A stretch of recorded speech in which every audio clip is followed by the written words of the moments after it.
ബിജെപിയുടെ സംസ്ഥാന ഭാരവാഹി പട്ടിക ഉടൻ. RSSൽ നിന്നുള്ള ജനറൽ സെക്രട്ടറി ഇല്ലാത്ത സാഹചര്യത്തിൽ 5 പേരെ ജനറൽ സെക്രട്ടറി സ്ഥാനത്തേക്ക് നിയമിച്ചേക്കും.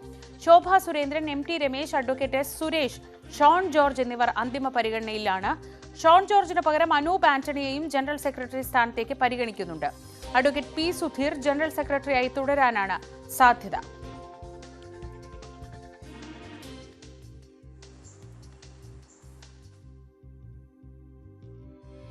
ജി ശ്രീജിത്ത് വിവരങ്ങളുമായി.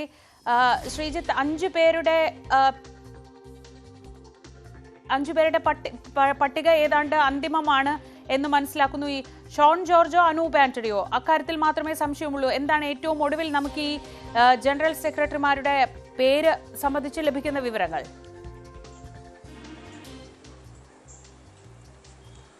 തീർച്ചയായും ഷോൺ ജോർജ് അല്ലെങ്കിൽ അനൂപ് ആന്റണി, ഇതാണ് ഇതിലൊരു സസ്പെൻസായി കടന്നു വരുന്ന ഒന്ന്. മാത്രവുമല്ല, മറ്റൊന്നുള്ളത് മുൻ ജനറൽ സെക്രട്ടറിമാർ, നേരത്തെയൊക്കെ ജനറൽ സെക്രട്ടറി ആയിരുന്നവരെ വീണ്ടും പരിഗണിക്കുന്നു. അതിന് മറ്റു പല കാരണങ്ങൾ കൂടിയുണ്ട്. നമുക്കറിയാം, സംസ്ഥാന അധ്യക്ഷ സ്ഥാനത്തേക്ക് ഏറ്റവും അവസാന നിമിഷം വരെ പേരുണ്ടായിരുന്നവരാണ് ശോഭാ സുരേന്ദ്രനും ഒപ്പം തന്നെ MT രമേശും. ഇവരെ മറികടന്നുകൊണ്ടാണ് രാജീവ് ചന്ദ്രശേഖർ എന്ന പേരിലേക്ക് കേന്ദ്ര നേതൃത്വം എത്തിയത്. അതുകൊണ്ട് തന്നെ അങ്ങനെ ഇവരെ അവഗണിച്ചു എന്നൊരു തോന്നൽ ഉണ്ടാകാൻ പാടില്ല എന്നതുകൂടി പരിഗണിച്ചുകൊണ്ടാണ് ഈ 2 പേരെയും സംസ്ഥാന ജനറൽ സെക്രട്ടറിമാരാക്കുന്നത് എന്നാണ് നമുക്ക് മനസ്സിലാക്കാൻ സാധിക്കുന്നത്. S സുരേഷിന്റെ പേരും നേരത്തെ തന്നെ ഉയർന്നു നിന്നാണ്. S സുരേഷും ജനറൽ സെക്രട്ടറി പദത്തിലേക്ക് എത്തുന്നു എന്നാണ് നമുക്ക് ലഭ്യമാകുന്ന വിവരങ്ങൾ അങ്ങനെ തന്നെയാണ്.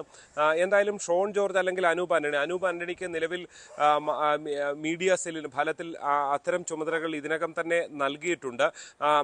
ഒരുപക്ഷെ അതിന് മറ്റൊരാൾ ഷോൺ ജോർജ് ആണ്. നമുക്കറിയാം, ക്രൈസ്തവ സഭകളുമായി ബന്ധപ്പെട്ട ബന്ധങ്ങൾ അല്ലെങ്കിൽ അത്തരം BJPയുമായി ചേർക്കുന്നതിൽ നിർണായക പങ്കുവഹിച്ച നേതാവ് കൂടിയാണ് ഷോൺ ജോർജ്. മുനമ്പം സമരത്തിലടക്കം വളരെ മുന്നണി പോരാളിയായി നിൽക്കുന്നു. അങ്ങനെ മുനമ്പത്തടക്കം BJP കൂടുതൽ പ്രവർത്തനങ്ങൾ വ്യാപിപ്പിക്കുന്ന ഒരു സാഹചര്യമുണ്ട്. ഇങ്ങനെയെല്ലാം നിൽക്കുന്ന ഒരു സാഹചര്യമാണ് ഷോൺ ജോർജിന് ഒരു അനുകൂല ഘടകമായി വരുന്നത് എന്നാണ് നമുക്ക് മനസ്സിലാക്കാൻ സാധിക്കുന്നത്. മാത്രമല്ല, മുഖ്യമന്ത്രിയുടെ മകൾക്കെതിരായ പോരാട്ടത്തിലടക്കം ഷോണിന്റെ സാന്നിധ്യം, SFIO കേസ് അല്ലെങ്കിൽ അത്തരം കേസുകളിലെല്ലാം ഷോണിന്റെ സാന്നിധ്യം വളരെ പ്രധാനപ്പെട്ടതാണ്. അതാണ് ഷോണിനെ പരിഗണിക്കുന്നത്. മാത്രമല്ല, രാജീവ് ചന്ദ്രശേഖറുമായി വളരെ അടുപ്പമുള്ള ഒരു നേതാവ് കൂടിയാണ് ഷോൺ ജോർജ്. അതേസമയം കേന്ദ്ര നേതൃത്വത്തോടക്കം വലിയ ബന്ധമുള്ള ആളാണ് അനൂപ് ആന്റണി. അതുകൊണ്ട് തന്നെ ഈ 2 പേരുകളിൽ ഒന്ന് ഏത് പേരിനായിരിക്കും അവസാന ഘട്ടത്തിൽ പട്ടികയിൽ സ്ഥാനമുണ്ടാകുക എന്നത് മാത്രമാണ് ഇനി അറിയാനുള്ളത്.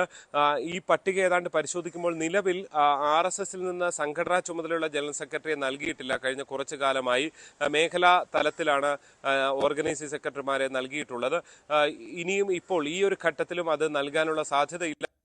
അങ്ങനെ വരുമ്പോൾ 5 ജനറൽ സെക്രട്ടറിമാരുടെ ഒഴിവാണ് വരുന്നത്. അങ്ങനെയെങ്കിൽ അഡ്വക്കേറ്റ് P സുധീറിന്, നേരത്തെ തന്നെ BJPയുടെ ജനറൽ സെക്രട്ടറി, തൊട്ടു മുമ്പ് ജനറൽ സെക്രട്ടറി K സുരേന്ദ്രനൊപ്പം ജനറൽ സെക്രട്ടറി ആയിരുന്ന P സുധീർ ആ സ്ഥാനത്ത് തുടരാനുള്ള സാധ്യതയാണ് കാണുന്നത്.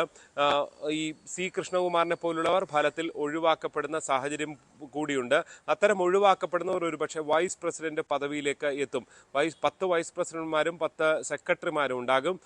ഏതെങ്കിലും ഘട്ടത്തിൽ ഷോൺ ജോർജ് ഒഴിവാക്കപ്പെട്ടാൽ ഷോൺ ജോർജ് സംസ്ഥാന സെക്രട്ടറി ആകുമെന്നാണ് മനസ്സിലാക്കാൻ സാധിക്കുന്നത്. എന്തായാലും ഏറ്റവും അടുത്ത ദിവസങ്ങളിൽ തന്നെ ഈ പട്ടിക പുറത്തിറങ്ങും. നേരത്തെ സംസ്ഥാന അധ്യക്ഷനെ പ്രഖ്യാപിച്ചു. പക്ഷേ പാർട്ടി എന്ന നിലയിലുള്ള ഒരു പ്രവർത്തനം മുന്നോട്ട് കൊണ്ടുപോകാൻ ഒരു പുതിയ ടീം, സുരേന്ദ്രൻ മാറിയ ശേഷമുള്ള ഒരു പുതിയ ടീമിനെ ഫലത്തിൽ ഏൽപ്പിച്ച് അതൊരു പ്രവർത്തനം തുടങ്ങുന്ന നില എത്തിയിരുന്നില്ല. എന്തായാലും ഒരു കാര്യം കൂടിയുള്ളത്, നേരത്തെ സുരേന്ദ്രനൊപ്പം ചേർന്ന് പ്രവർത്തിച്ച പലരും ഒഴിവാക്കപ്പെടുന്ന ഒരു സാഹചര്യം കൂടിയുണ്ട്. ഇതിൽ പലപ്പോഴും ഒരുപക്ഷെ പ്രതിഷേധങ്ങൾ ഉണ്ടാകാനുള്ള സാധ്യത നമുക്ക് തള്ളിക്കളയാനും കഴിയില്ല. എന്തായാലും മുഖങ്ങളുടെ പട്ടിക എന്ന് പറഞ്ഞുകൊണ്ട് അതിനെ ഒന്ന് ബാലൻസ് ചെയ്യാനായിരിക്കും ഒരുപക്ഷെ ശ്രമിക്കുക. എന്തായാലും ഈ ദേശീയ അധ്യക്ഷനെ തെരഞ്ഞെടുക്കും വരെ കാത്തിരിക്കാതെ ഈ പട്ടിക വളരെ പെട്ടെന്ന് തന്നെ, ജനറൽ സെക്രട്ടറിമാരുടെ അടക്കമുള്ള പട്ടിക വളരെ പെട്ടെന്ന് തന്നെ പുറത്തു വരും എന്നതാണ് ഏറ്റവും ഒടുവിൽ വരുന്ന വിവരങ്ങൾ.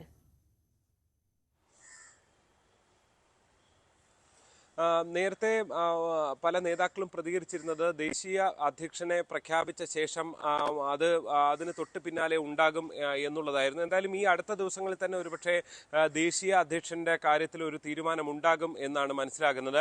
പക്ഷേ സംസ്ഥാനത്തെ സംബന്ധിച്ച് ഒരു തെരഞ്ഞെടുപ്പ് വർഷമാണ് വരുന്നത്. പാർട്ടിയുടെ പ്രവർത്തനം കേവലം അധ്യക്ഷനെ കേന്ദ്രീകരിക്കുക എന്നുള്ളതിനപ്പുറത്തേക്ക് BJPയിൽ ജനറൽ സെക്രട്ടറി പദവി വളരെ പ്രധാനപ്പെട്ടതാണ്.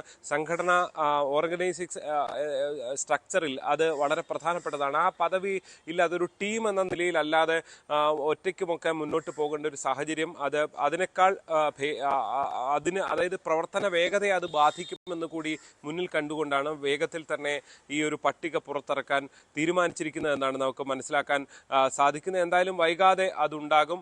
ഈ ഒരു ഏതാണ്ട് ഒരാഴ്ചക്കുള്ളിലെങ്കിലും അത് ഉണ്ടാകുമെന്ന് തന്നെയാണ് പ്രതീക്ഷിക്കുന്നത്. എന്തായാലും ദേശീയ അധ്യക്ഷന്റെ കാര്യത്തിലും ഏറ്റവും അടുത്ത ദിവസങ്ങളിൽ തന്നെ പ്രഖ്യാപനം ഉണ്ടാകുമെന്ന സൂചനകൾ കഴിഞ്ഞ ദിവസം തന്നെ പുറത്തു വന്നിരുന്നു. എന്തായാലും അതിന് മുൻപോ പിൻപോ എന്നുള്ളത് മാത്രമേ അറിയാനുള്ളൂ. പക്ഷെ ഒരു കാര്യം ഉറപ്പാണ്, ഇതൊന്നും വൈകാനുള്ള സാധ്യതയില്ല എന്നാണ് BJP കേന്ദ്രങ്ങളിൽ നിന്ന് നമുക്ക് അറിയാൻ സാധിക്കുന്നത്. പ്രത്യേകിച്ച് പല സമരങ്ങളും